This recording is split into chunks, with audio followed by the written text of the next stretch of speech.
Oke, setelah tahu perusahaan, kita tahu bahwa perusahaan tentu harus ada SDM yang menjalankan, menemukan teknologi, riset, dan seterusnya.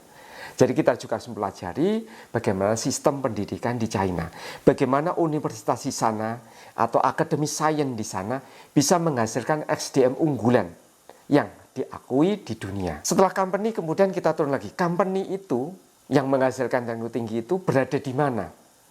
Tentu kita harus mempelajari juga lokasi. Lokasi ini kalau di China, perusahaan itu umumnya berada di economic zone. Nah, jadi dari tahun 80-an China sudah membentuk sentra-sentra ekonomi khusus untuk teknologi. Kita bisa lihat di Beijing barangkali ada Zhongguancun, terus kemudian ada di Shenzhen juga, kemudian ada juga di Shanghai atau dimanapun. Pendek kata, economic zone itu ada di hampir semua daerah. Economic zone atau lokasi ini juga terkait erat dengan government bagian berikutnya. Kenapa? Karena yang mengelola economic zone atau lokasi itu adalah pemerintah. Baik pemerintah pusat, central government maupun local government. Di masing-masing local government itu terkadang ada insentif agar perusahaan-perusahaan baru teknologi tinggi itu mau mendirikan kantor perusahaannya.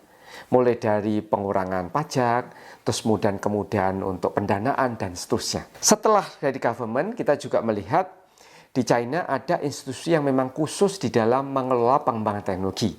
Mulai dari Ministry of Science and Technology, kemudian ada Ministry of Railway, dahulu sekarang berubah menjadi Ministry of Transport, terus kemudian ada juga Academy Science of China, dan seterusnya. Baik di level sentral maupun di level lokal. Kemudian kita lanjut di bawahnya, nah ini yang paling menarik biasanya netizen paling suka, yaitu unsur politik. Bagian juga kebijakan-kebijakan di atas tadi tentu adalah kebijakan politik.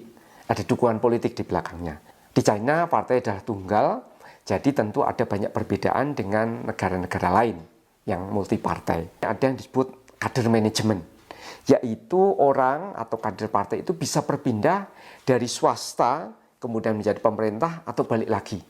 Ini sangat terkait dengan pengembangan teknologi. Ada satu kisah, nanti kita bahas lebih lanjut. Seorang yang dulunya adalah direktur Space Shuttle atau penelitian ruang angkasa, kemudian dia ditarik menjadi deputy mayor di Shenzhen, kemudian menjadi sekretaris partai di Guangzhou. Jadi dari orang teknokrat yang memang ahli Space Shuttle ini, ketika dia menjadi birokrat, maka akan ada pengembangan atau teknologi atau inovasi di dalam implementasinya. Kemudian paling bawah adalah history. Ini apa hubungannya dengan pengembangan teknologi? Kita melihat di China itu kan local government itu cukup kuat. Bahkan anggaran itu 70% dijalankan oleh local government. Local government itu yang membentuk economic zone dan seterusnya. Local government itu kalau kita lihat ini bisa mundur ke belakang ribuan tahun yang lalu, di mana dalam sejarahnya China terbagi dalam kerajaan kecil dan masing-masing penguasa lokal itu memang punya otonomi. Setelah mempelajari pengembangan teknologi di China dengan framework ini, mudah-mudahan kita bisa mendapat gambaran yang utuh, sehingga tidak hanya setengah-setengah atau yang viral saja. Saya berharap bahwa ini akan menjadi diskusi, membawa semangat optimisme bagi kita, bukan untuk saling mencerca, bukan mencari kesalahan, tetapi saling kita melihat nilai positif. Kita masing-masing berperan di dalam pengembangan teknologi ini. Terima kasih.